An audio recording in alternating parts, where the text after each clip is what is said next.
Tonight's bedtime story is called Picks, and I used to play basketball at the courts by the old elementary school in my hometown, and I also think it was the first place I dunked, although the rim was probably a couple inches low. Let's begin. The best place to play pickup basketball wasn't in Multioke. It was over in Dalset at the outdoor courts by the old elementary school, right along Primary Street, preferably on a summer night underneath the lights, which were timed to stay on until 10:30. Anton had never actually played there before, but one time during the summer before 6th grade, he'd spent the night at a kid from church's house who lived in Dalset, and they'd walked to the gas station to get fountain drinks, passing right by the basketball courts in the middle of an intense game. Anton had been captivated. The sun had set and the lights had come on, but the sky wasn't dark yet. That morning's rain still hung thick in the air. There were rickety, rusted bleachers between the courts and the road, and a few girls sat there talking while a few little boys, not much younger than Anton, pretended to fire guns out from under the bleachers like soldiers in a bunker. The courts were comprised of 3 separate courts surrounded by a tall chain-link fence. The 5-on-5 full-court game in progress was taking place on the court nearest the road, while a handful of guys waiting to challenge the eventual winning team took lazy threes on the open hoops and inquired about the score during every break in the action. The atmosphere was intoxicating, but it had been the game itself that truly got its hooks into Anton. The guys who were playing cared so much. They argued constantly about fouls, insulted each other, bickered about the score, yelled at their own teammates, took strategically terrible shots, yelled at themselves. It was a brand of basketball Anton had never seen before, not even from the professionals on TV that his dad derided for their poor sportsmanship and lack of class. This was basketball freed from the fetters of responsibility to coaches, referees, fans, even teammates. Even then, though he wouldn't have been able to articulate it, Anton felt as if this was how basketball should be played. To win, yes, but with each individual striving to do so on his own terms. After the game ended on a dramatic, called bank shot from a deceptively quick, chubby guy with a deep tan and expensive shoes, there was a brief break between games so the winning team could sip their sports drinks and check their phones for text messages and smoke cigarettes before the next game started. And then Anton's church friend, who wasn't even really a friend, Anton's parents just encouraged him to spend time with him because they liked that he was from church, insisted that they had to go home or else they'd get in trouble, which Anton doubted, but not knowing the intricacies of this kid's household's rules, he couldn't prove it wasn't true, so they left. Anton drove to the courts in Dalset on the evening of the day he got his driver's license. It was the first place he ever drove by himself. He was nervous, but not about the driving. He was overconfident in his driving ability. He was nervous about actually playing ball at the courts. He had been practicing in his driveway for years. He had played intramural basketball at Multioke High School during his freshman year, assuming that the ragged style of play there would be a close approximation of the street ball played at the Dalset courts, although he wasn't sure if Dalset was too small of a town for the basketball played at its courts to be considered street ball. Maybe that was a term reserved for more urban settings. Anton had done jumping exercises to improve his vertical leap, and he was now capable of touching the rim, although he couldn't quite grab it, much to his frustration. He had also gleaned some information about the courts from a senior named Leighton who was in Anton's algebra class because he had already failed it twice. Leighton had told Anton that the games at the courts were always played to 11 by 1s and 2s unless no one was waiting to play, or if it was the last game of the night, then maybe they'd play to 15, but always by 1s and 2s.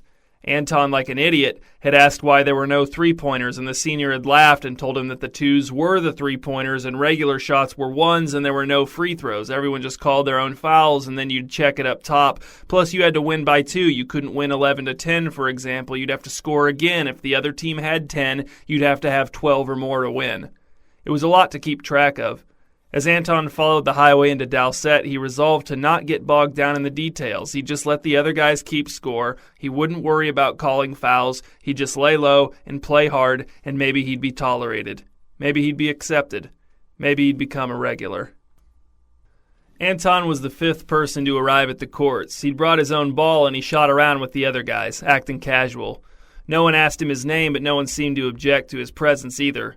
Then a 6th guy showed up, his white t-shirt enormous, his shorts hanging down to mid-shin, and announced that he did not need to warm up and that he was ready to run threes. And so, for the first time in his life, Anton got in line to shoot for teams at the Dalset courts.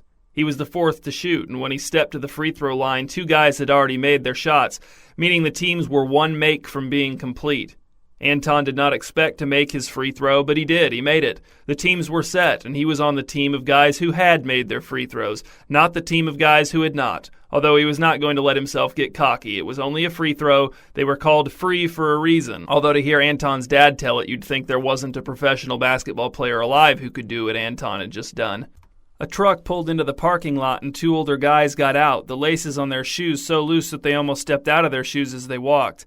Anton recognized them from school, but they assured everyone that they didn't want to play until there were enough guys for 5-on-5, and they sauntered over to an open hoop where one started shooting free throws while the other rebounded for him. Anton wondered if he should introduce himself to his teammates. "I'll shoot for balls," said one of the guys on the opposing team, a man in his early 30s with a haircut for everyone to hate. His basketball shoes appeared to be triple knotted for security bordering on the absurd. He launched the ball from the three-point line with questionable form, but it went in, awarding his team the first possession of the game. "Guard Brock," said one of Anton's teammates, a guy who appeared to be in his mid-20s, but who also had the bearing of a recent high school dropout. "Which one's Brock?" asked Anton. "Him," said his teammate, pointing at the late arrival with the huge low-hanging shorts. Brock dribbled the game ball at the top of the key, waiting for Anton to square up to him so the game could begin. "Check," he said, bouncing the ball to Anton. Anton looked over his shoulder to make sure his teammates were ready. Then he bounced the ball back to Brock. "Hold up," said Anton's other teammate, a guy with long hair that looked like it smelled of cigarettes and was held out of his face with a bandana. "There's Miller and Avery." Anton looked across the court and saw two men walking toward them. One of them wore a shiny fake basketball jersey and denim shorts that stopped just above his knees. He was finishing off a newsworthy burger ice cream sundae as he walked, dribbling a black basketball across the court with his feet like a soccer ball. The other guy was overweight and shirtless, his pale torso covered in an unholy mix of hair and tattoos. "Shoot 'em up," called the guy with the ice cream as he approached. "We got fives, let's go." He took a final bite of melty ice cream and flung his garbage toward the fence. "We already started, Miller," said Brock. "We'll run fives next." Nah, said Anton's teammate who looked like a recent dropout. "We've got fives. Let's run. We barely started anyway." Brock grimaced. "Fine, but we're not reshooting. You guys take Miller." Anton's teammate and Brock looked at each other without expression for a few moments while Miller picked up his basketball and executed an uncontested herky-jerky layup. Anton sensed tension. Then Anton's teammate shrugged. "Fine, we'll take him." The game was fast-paced, exhilarating, and short. Anton's team won 11-7. Miller scored 6 of their 11 points, despite his and Anton's teammates rarely passing to him. Anton, who had only scored on 1 putback, but who had added a handful of rebounds, a steal, a block, and 2 assists, couldn't understand why Brock had insisted on not having Miller on his team, and why Anton's teammates had seemed reluctant to take him. Miller was good. And Avery, on the other hand, was bad. He was not deceptively quick. He was exactly as quick as he looked, and he didn't seem very competitive. Anton stood by himself near the bleacher seats, waiting for the next game to start. He drank warm water from a bottle he'd brought with him from home. The other guys, except for Miller, drank their sports drinks, talked, laughed, and responded to the honks of passing cars with upraised middle fingers. Even Avery, who had arrived with Miller, appeared to prefer the company of the other guys. Miller stood apart from everyone at the opposite basket and stared into space, dribbling his basketball. Then he looked up, saw Anton standing by himself, and walked over to him, dribbling between his legs on every third step. "You've never played here before," said Miller. "Yeah," said Anton. "This is my first time playing up here." "It's good competition," said Miller. "Well, some nights are better than others. Tonight is kind of weak. You're not bad, though. That was a sick block you had. I didn't think you were going to get to it." "Thanks," said Anton. "How tall are you?" asked Miller. "How much do you weigh?" I'm like 6 foot 170, said Anton, adding 10 pounds to his actual weight. Miller nodded. "Do you know how to set good picks?" "I don't know," said Anton. "Yeah, I think so." "Not a lot of people set good picks in street ball," said Miller, "if they set them at all. But I work best when I can get someone to set a good pick for me. All I need is that little bit of daylight and I'm automatic." "You want me to set a few picks for you next game?" asked Anton. "Show me what you can do," said Miller. "And if your picks show promise, I might have an offer for you." "All right," said Anton. Miller nodded and turned to the other guys. "Let's run him back," he called. And although the evening still provided ample light for basketball, the lights overhead came on with a shameless hum, and the various flying insects in the vicinity found their lives abruptly filled with purpose. Anton had not wanted it to be like this. He had wanted to be a regular at their courts, an accepted member of the unofficial fraternity, greeted with head nods, greeted with daps, an asset to whichever team or teams the shoot-for-teams process dictated he should belong to on a given night. Instead, here he was at Miller's house on a Saturday afternoon practicing setting picks on no one as Miller knocked down jumper after jumper on the hoop in his driveway. "Sometimes," said Miller, panting happily, "you can fake like you're going to set a pick on the defender's left side, but then switch it to the right at the last second, take him by surprise. That gives me an even better chance at a clean look. And you know what happens when I get a clean look." He smiled and demonstrated with a jump shot that indeed went through the hoop. Anton glanced toward Miller's house and saw Miller's stepchildren watching through the front window. There were 4 of them, and they all seemed to be the same size and 5-ish years old. "Don't pay attention to them," said Miller, noting Anton's distraction. "If they see you looking at them too much, they'll just start pounding on the window and begging for juice in little boxes." "Juice boxes?" said Anton. "All right," said Miller. "Now come over here to the wing. Now right here, I want the pick on my right because that lets me get to the baseline where I can either pull up or drive and finish reverse, even if there's a shot blocker underneath. But on the other wing, I like the pick on my right there too because then I could get to the middle of the lane and I've got lots of options then. But okay, so show me what pick you'd do if I was right here in a game." Anton dutifully set a pick on the empty air defending Miller so he could dribble to the baseline on his right-hand side, which he did. "See," said Miller, "pull up." He pump-faked like he was going to shoot a jump shot, or baseline drive to reverse layup. He dribbled along the baseline at a trot and attempted a reverse layup, which rimmed out. "Okay, we have to try that again." "Well, I got the concept, though," said Anton. "You wouldn't miss in a game." No, said Miller. "We have to execute. It's not fair to you if you go to all this trouble learning to set picks for me, and then we go to the trouble of manipulating the shooting for teams to make sure we end up on the same team, and then you set a perfect pick for me, and I drive baseline and blow the reverse layup. You see how that's a waste of your time?" Anton very much saw how all of this was a waste of his time, but he didn't want to say so to Miller. It was a complicated situation. Although Miller was clearly disliked by the other guys at the courts, he was also an accepted regular. In fact, Anton wasn't sure how old Miller was, but he thought he remembered him being one of the guys who had been playing on that summer night 5 years before when Anton's desire to one day play ball at the courts had first awoken within him. So, despite the other guy's distaste for Miller, Anton still got the impression that Miller's acceptance of new players mattered on some level, maybe even on a level of which the other guys weren't consciously aware. So accepting Miller's invitation to come over to his house and shoot around a little bit had seemed like it had the potential to be a good idea. But now that he was here, Anton wished that he was not. Had any of the other guys gone through this when they first started showing up at the courts? Maybe this was just a rite of passage. First, you're Miller's official pick setter who has to practice to be such with him in his driveway. Then, after you've paid your dues, you break free and can afford to be openly disdainful of him at the courts without jeopardizing your place among the regulars. That was the best-case scenario trajectory that Anton was imagining for himself. Worse possible trajectories, far worse possible trajectories, and nightmare trajectories that may or not be possible all angled for position in Anton's imagination, but he kept them at bay. He would put in his time with Miller, and then, soon, he would leap from the nest and fly, setting picks or not setting picks whenever, wherever, and for whomever he wanted, finally achieving his dream of playing hedonistic, responsibility-free basketball. "You want a drink?" asked Miller. "Sure," said Anton. "What do you have?" "Juice in little boxes," said Miller, "but you can't let the kids see you drinking it or they'll go nuts, so we'll have to lock ourselves in the garage." "I actually think I should go home now," said Anton. "I'll see you tomorrow night." "Yeah, tomorrow night," said Miller. "Don't forget about the stuff I told you about the picks." "I won't," said Anton, and he glanced at the front window of the house. Only one child was there, and it was hard to see him or her with the way the sunlight reflected off at the glass. Anton sneaked a wave at the child. If this gesture triggered within the child a desperate need for a juice box, he or she bore it with stoic dignity.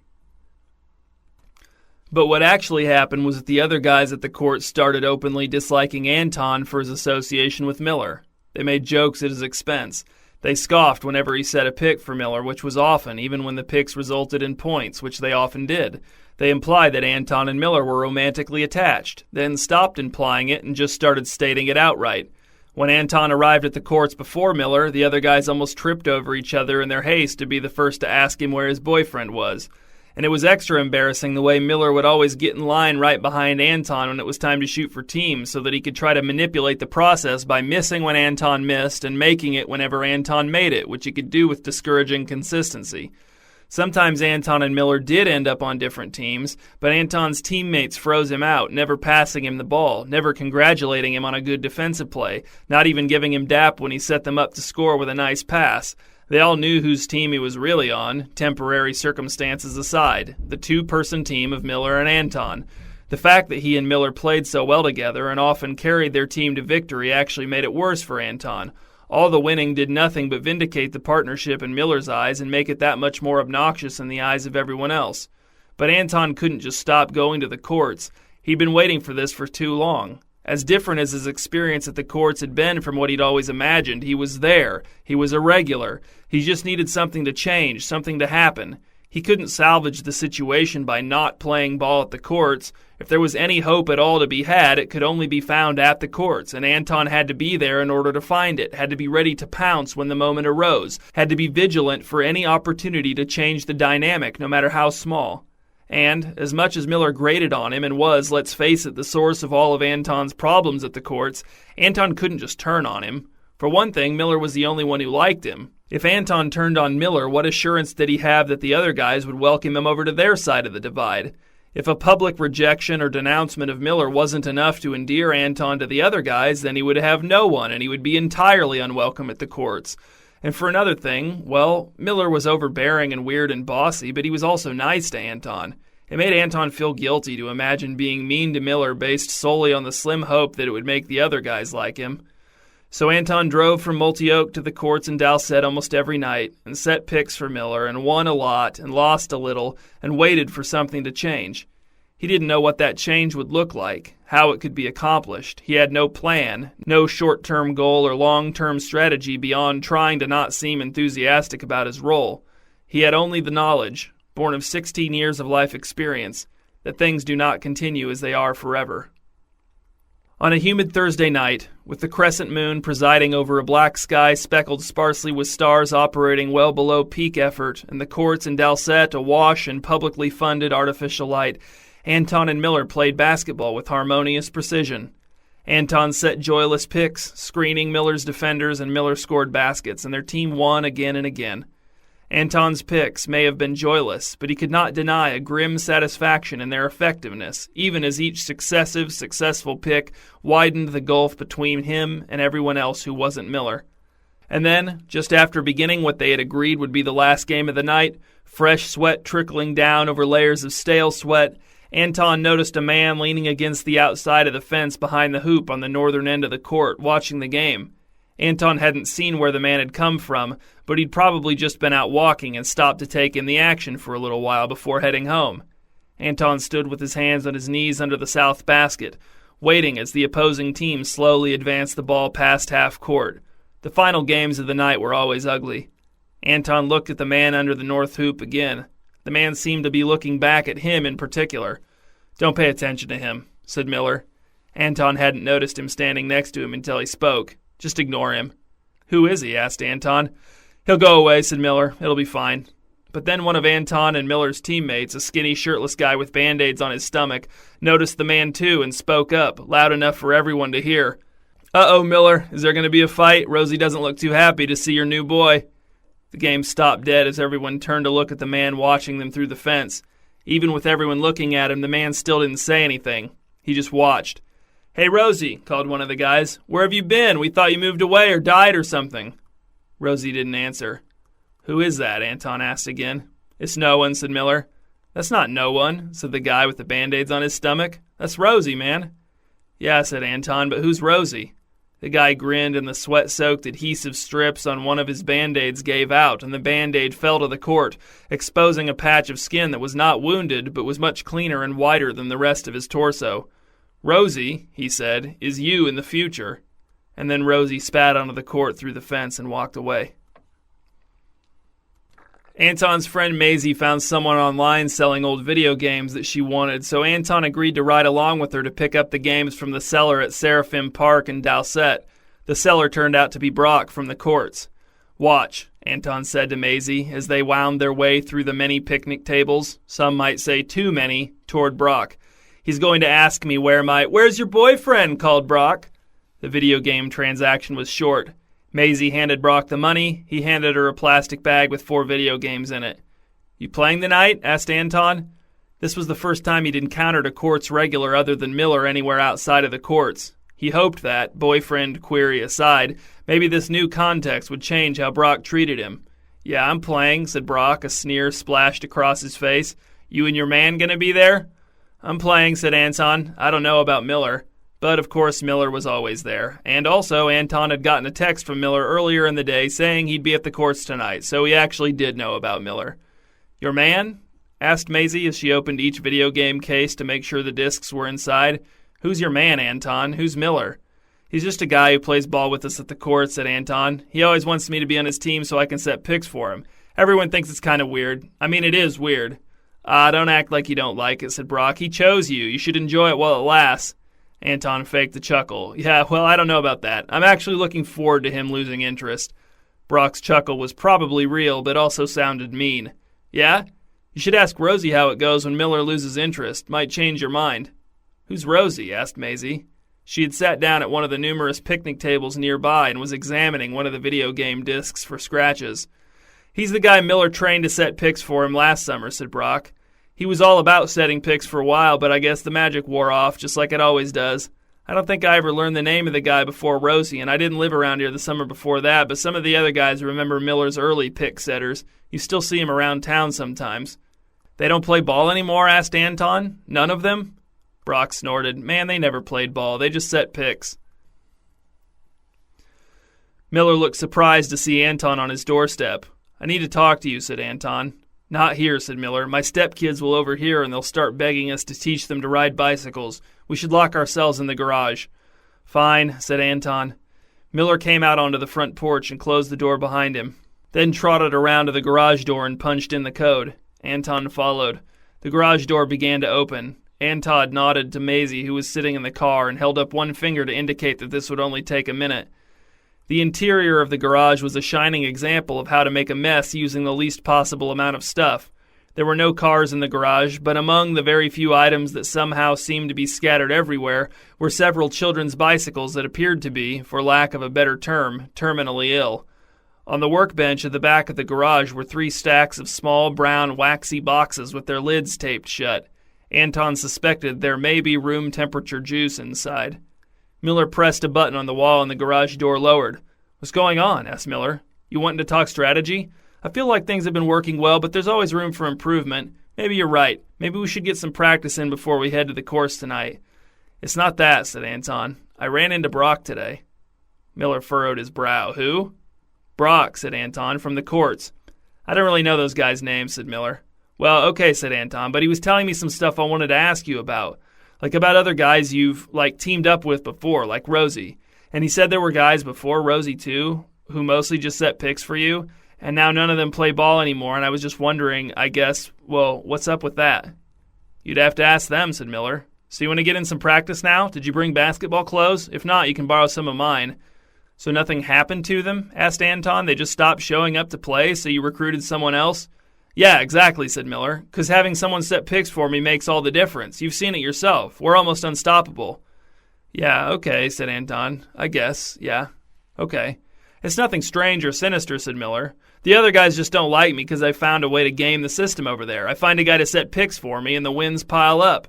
And then after a while, some of those guys stop showing up over at the courts for any number of reasons, and I keep my eye open for someone else who might be willing to set picks for me so we can start dominating again." "Yeah, okay," said Anton. "But is Rosie a first name or a last name or what?" Miller gave Anton a confused smile. "I don't know what you mean." Then he pressed the button on the wall. The garage door opened, and there, standing in the driveway in front of Anton's car, facing Miller and Anton and clutching a battered basketball with both hands, was Rosie. Anton hadn't gotten a good look at Rosie the night he briefly showed up at the courts, but he could see him clearly now. A thick man in an unbuttoned button-up and green cargo shorts, a man with a full head of brittle black hair, a man with despondent eyes. "You're not supposed to be here," said Miller. His voice was sharp. "I don't know where else to go," said Rosie. "You chose to stop," said Miller. "You said you wanted something else." "But there isn't anything else," said Rosie. "I looked everywhere." "Well, this guy sets picks for me now," said Miller, pointing at Anton. "I can set better picks than him," said Rosie. "I saw you guys playing the other night. You know I can, Miller. I know you remember the picks I set for you. I could screen anyone and still can." No, said Miller. I never go backward. No one goes backward. It's impossible to go backward. Fine, said Rosie. Then think of me as someone new. I'm not the same person I was last summer anyway. I am new. I don't want your needy, self-serving pics, said Miller. The pics are there to free me up for open looks at the basket. That's it, Rosie. That's all they are. They're a means to an end, and that end is made baskets, not your personal fulfillment. This always happens. You guys subvert your own desires to help me accomplish my goals. Then you resent me, but you persist anyway out of some kind of compulsion. Then you convince yourself that setting pics holds some deeper meaning for you. Then you get freaked out and tear yourself away and disappear. I've seen the other guys, said Rosie. The ones who came before me, I've met them. They're empty, Miller. They've got nothing. But I'm not that far gone. I'm not empty. I still want to set pics for you. Do you remember the last time you played ball at the courts? Asked Miller. Yes, said Rosie, I do. It was almost a year ago, mid-August, a Monday night. Every other pic setter I've ever had played through early September, said Miller. When they came to me around the same time of the summer that you did and said they felt like they needed to get away, I talked them into staying. But not you. I didn't try to convince you to stay at all, Rosie. You know why? No, said Rosie, taking 2 steps back from Miller. No, don't say it. Because you set mediocre pics, said Miller. Your pics were mediocre, and I decided I was just as happy to let you walk. So if you're wondering why you're the only one in however many years to come crawling back begging me to let you set pics for me again, now you know. You're the only one who walked before you were wrung dry. Even if I let you come set pics for me again, we're talking 3 weeks at most before you're just like all the other ones. Count yourself lucky. You got out while you could still piece together enough coherent sentences to articulate your misery. Anton coughed. Hey, Miller, I'm actually going to go now. Miller looked over at Anton for a few moments, then said, Oh yeah, I forgot you were there. Yeah, I figured, said Anton. Well, it's only July, 18th? You might be okay. I don't know. Good luck. Thanks, said Anton. He didn't know what else to say. He nodded to Rosie as he walked past him to the car where Maisie was dozing with her headphones on, oblivious to everything. So this means you don't have anyone to set pics for you now, right? Asked Rosie, a ruinous hope creeping into his voice. And you're playing tonight? Anton got into the car and slammed the door, turning the key in the ignition, turning up the radio, not looking at Miller or Rosie as he backed out of Miller's driveway, never knowing Miller's response to Rosie, never knowing if Miller had gone back on his resolution to never go backward.